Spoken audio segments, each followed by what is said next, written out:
Pandharpur driver मारहाण प्रकरणी त्या दोन पोलिसांवर कारवाई कधी? ते दोघे कोणासाठी काम करत होते? जिल्हा पोलीस अधीक्षक अतुल कुलकर्णी यांच्याकडून कारवाई का केली नाही? कारवाईसाठी वेळ का? पंढरपूरमध्ये घडलेल्या ड्रायव्हर मारहाण प्रकरणानं केवळ स्थानिक पातळीवरच नव्हे तर संपूर्ण राज्यभर संतापाची लाट उसळली आहे.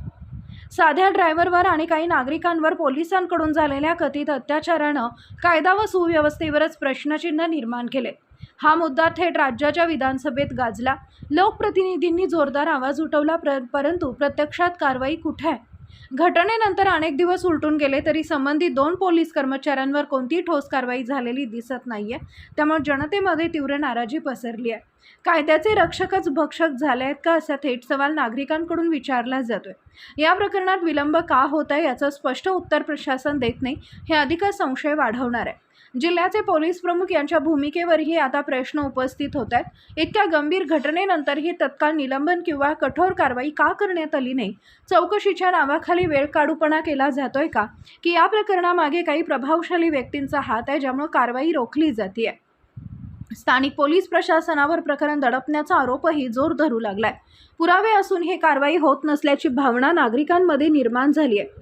जर हे आरोप खोटे ठरले तर ही केवळ एका घटनेची बाब राहणार नाही, तर संपूर्ण व्यवस्थेचा विश्वास डळमळीत करणारी बाब ठरेल. पंढरपूर पोलीस प्रशासनाच्या कामकाजावर याआधीही प्रश्नचिन्ह उपस्थित झाले, मात्र या घटनेनं परिस्थिती अधिकच गंभीर केली आहे. वरिष्ठ अधिकारी कारवाई करण्यात का मागे पडतायत? जबाबदारी टाळण्याचा प्रयत्न होतोय का, की दबावाखाली निर्णय घेतले जात आहेत?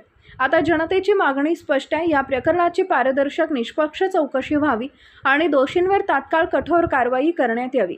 अन्यथा हा संताप आणखी तीव्र होण्याची शक्यता नाकारता येणार नाही. प्रशासनानं याकडे दुर्लक्ष केल्यास येणाऱ्या काळात याचे राजकीय आणि सामाजिक परिणाम गंभीर स्वरूपाचे असू शकतात. न्याय मिळाला नाही तर आवाज आणखी बुलंद होईल, असा इशारा नागरिक देत आहेत. आता सर्वांचं लक्ष प्रशासनाच्या पुढील पावलाकडे लागलंय. कारवाई होणार की पुन्हा एकदा प्रकरण फाईलमध्येच दडपले जाणार? यावरून मात्र असं स्पष्टपणे दिसून येत आहे की वरिष्ठ पोलीस अधिकाऱ्यांकडून यावर ठोस निर्णय न घेता त्यांना कारवाई न करता रिकामे सोडण्यात आले असून त्यांची ही भूमिका संशयास्पद असल्याचं दिसून येत आहे.